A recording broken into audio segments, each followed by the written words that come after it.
Ọlọ́run fáwọn afá súnà gba àwọn tó ti bọ́ sí al-qiyama Ọlọ́run kó bá foríjì wọn bá yọ́nú sí wọn iṣẹ́ wọn ò lè parẹ́ o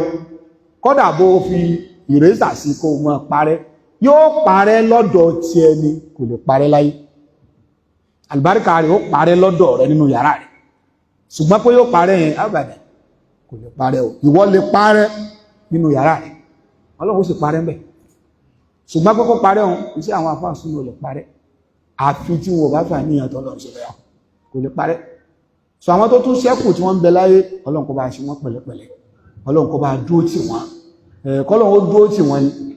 nítorí pé la yuriduna minan nasi shay'an àwọn òtọ́rọ̀ àwọn akọlọ́dọ̀ ẹnikẹ́ni illa ibtigha'a wajhi rabbihim àfi kan sáà ń tọrọ pé kọ́lọ́run kó gbà níjọsìn kọ́lọ́run kó yọ́nú sí fáwọn Ọlọ́run kó bá ṣe bẹ́ẹ̀ fún gbogbo àwọn afáwà tí wọ́n ń bẹ lórí sunnah Nabi sallallahu alaihi wasallam àti gbogbo àwọn ọmọ akẹ́kọ̀ọ́ táwọn náà sọ pé àwọn náà nípinnu pé lórí sunnah yìí náà làwọn fẹ́ dúró lé lórí táwọn ò ní padà lọ́jọ́ yẹn Rmqk kọ́lọ̀n kó ṣàánú gbogbo Rmqk yìí àwọn wo ló ń gbo ewúro sí wọn lójú àwọn àfáà sunnah náà ní torí pé gbogbo eléyìí tẹ́ ń sọ yìí wípé àwọn yẹn ẹja gbógun tí wọ́n ní tí wọ́n gbé wá tuntun ni kì í ṣe tuntun o tẹ báwọn Sufi wọ́n ń pàlìjà tẹ́lẹ̀ wọ́n jà tara wa jẹ́ àfáà sunnah ló ń gbógun ti pípe àlìjànú gbogbo àwọn tẹ́láwọn jẹ́ Sufi tán jáde irọ́ náà ń pa àwọn náà ń pe orin tí wọ́n máa ń kọ pé ìbàdàlá ìríjà aláàlá àìnú náà ṣé ó kọ Ọlọ́run yẹn ṣó kọ Ọlọ́run kan àwọn èyí kan modernize ẹ̀ náà Rmqk ti wà ti pẹ́ nínú Sufi ó ti wà ń bẹ̀ àbáwọn àfóúnjálàjì ṣé bẹ́ẹ̀ ń kan kútúbà ìsáwákà ṣé gbogbo orúkọ àlìjànú náà kó síbẹ̀ bí sọ́ọ̀sọ̀ yìí bí máàmà wúbì ó ti wà ti pẹ́ ó ti wà àwọn Rmqk àwọn kan tún modernize ẹ̀ ni dáwà súnà náà ló ń kán wọn léegun ẹ̀yìn látẹ̀yìnwá tẹ́lẹ̀ náà so àwọn àfáà súnà ló lè jáde kó sọ̀rọ̀ against Rmqk kó nítumọ̀ lọ́dọ̀ wa